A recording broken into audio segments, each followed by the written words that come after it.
about General Motors.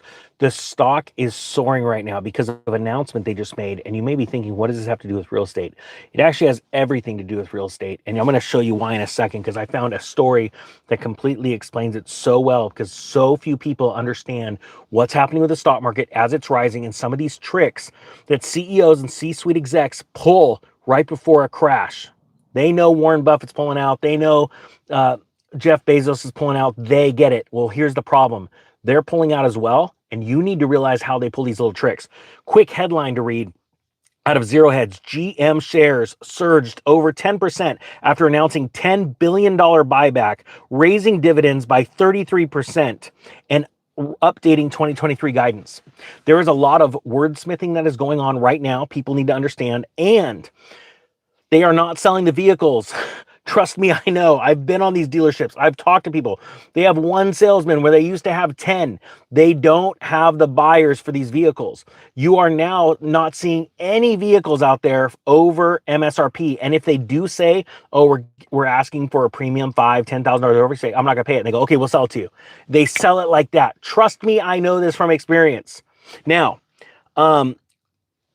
a lot of stock traders right now are watching the stock market move up, and they're so excited and they're giddy because of the way that the quarterly reports and soon to be annual reports are going to sound so rosy. But I'm going to share with you a story, and I want you to remember, after the 2008 crash, GM pulled all of its shares, made them completely worthless.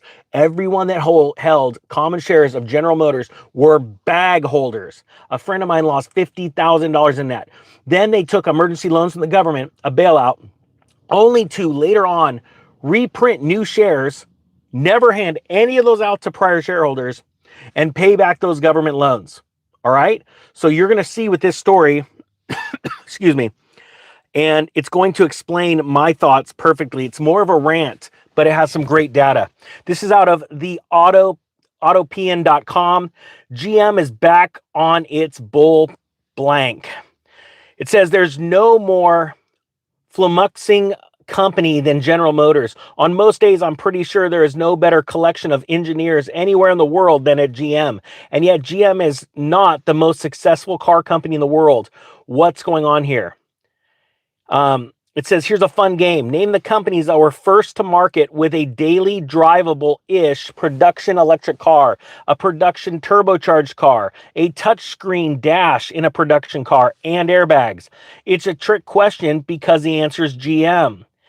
And yet the company, so varying degrees, didn't pursue those technologies until other people proved them to be popular. See, they played this game. They're playing tons of games. And I believe a trap is being set for shareholders right now. As the stock goes up and volumes spiking, I think that you are going to read in the next quarterly report that insiders were selling into that. I believe this to be a trap. Now, I'm no financial professional or financial advisor, but I look at history and what GM's done in the past, and what he says here in this story is completely true. They come out with all this stuff like SEMA shows. I just went to SEMA, and everybody wants to be first to a product, but it doesn't mean they're going to make them. How many of you have asked yourself this question before? All these new concept cars, they look amazing. Why have they never, ever, ever been built? You go back and look at a concept car from the early 2000s, it still hasn't been produced. Nowhere near. It's because companies are trying to get the wow factor. They're trying to get you to invest in them. They throw out crap to see if it sticks to a wall, and whatever sticks, they go with. Or they wait, like in GM's instance, and they wait for other companies to actually do it. So it says, now comes the news that GM is back handing out dividends to investors. Give me a break. It says here, then he'll talk about some other stuff. So here we go. Let's see. Do you remember when GM as a company was clearly on the verge of collapse and it kept handing out dividends until May of 2008? They were on the verge of collapse back then. Why? Because they couldn't sell any of their SUVs. Because by May of 2008, our country was experiencing a massive price spike in gas across the country. And GM was one of the founders of the SUV, and they had made so many of them. By 2007, they couldn't sell them. By 2008, they were hemorrhaging, and yet they were still handing out dividends, right? only to be asking for a bailout later and canceling all of their stock. Type 1 if you agree that these are like easily repeatable patterns in the car industry. We have seen General Motors, we have seen Chrysler and other companies throughout history go to the government for bailouts. But what always stands to be true is the C-suite execs always got their bonuses. Shareholders always got their dividends until they didn't, right? And there's always history showing in 2007, 2008, if you go Google 2007 insiders selling stock and 2008 insiders selling stock, watch how many insiders were liquidating their own shares quietly into strength while they were wordsmithing their quarterly earnings. Now, it says, do you remember when they were clearly on the verge of collapse and they kept handing out the dividends till May of 2008? When the world was already on fire, Pepperidge Farm remembers.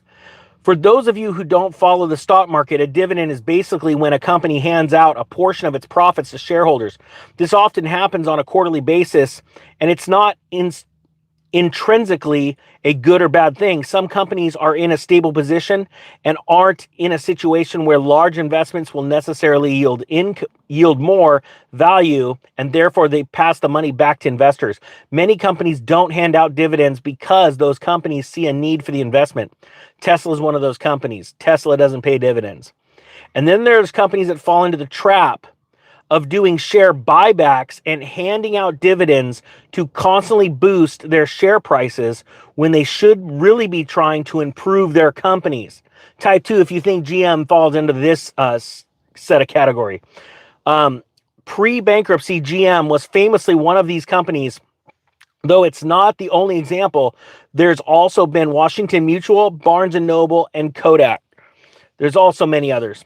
So it was a huge disappointment to see GM announcing a $10 billion accelerated share repurchase, and that the company is increasing its dividends at the end of the year by 33% to 12 cents per share. There's a whole letter from the CEO, Mary Barra, explaining how, with the UAW strike settled and a clear understanding of profits this year, the company can now hand out some money. Now, remember, too, a lot of these profits were made on the backs of consumers where they charged so much more for their vehicles, yet they also released so few. You're seeing companies like Dodge, Ram have so much inventory. It is absolutely exploding. I actually went to like 5 GM dealers earlier last month, and they're having such a hard time getting inventory. It's still insane. So what does that mean? Well, it means they have less things to sell, yet the dealership was full. It was full of trucks that aren't selling because a lot of those trucks were fleet trucks. Companies aren't buying vehicles like they were because the economy is rapidly slowing down.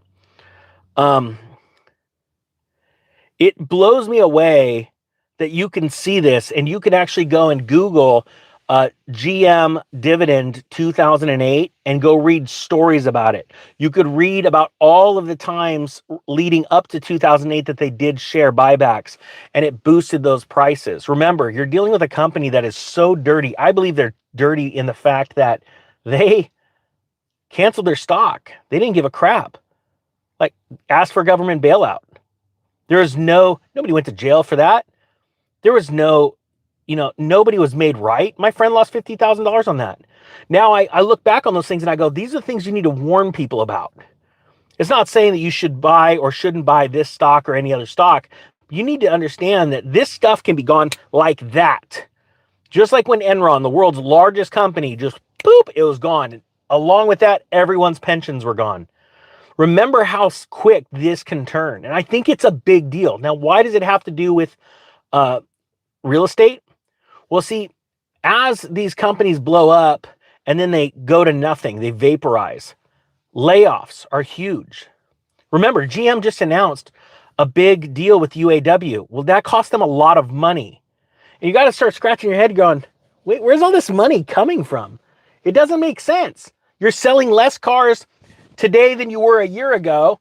You just settled a massive agreement with your union workers, costing you tons of money, and all of a sudden you got all this money to shell out. and you're buying back stock. Here's another question. What type of stock are you buying back?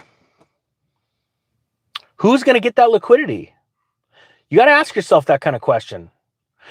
Are we going to see insiders selling into this as part of that buyback? Who's going to handle that? I think a lot's going to come out in the next 2 quarters. And I think especially with the new Amazon announcement that they're getting into the car industry, you see CarMax and Carvana selling off rapidly. This is a big deal. You're going to see so many dealers going broke and completely closing their doors in 2024. It's going to add to even more layoffs. And I think it's just the big picture. You've got to look at the big picture. So when you're comparing to this real estate, you have to realize people are losing their jobs.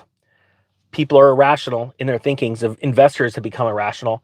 And this is always that blow off top where nobody saw it coming, like the roaring 20s. Well, I'm not popping champagne. I'm getting ready. Hope you are too. The Real Estate Ninja is out.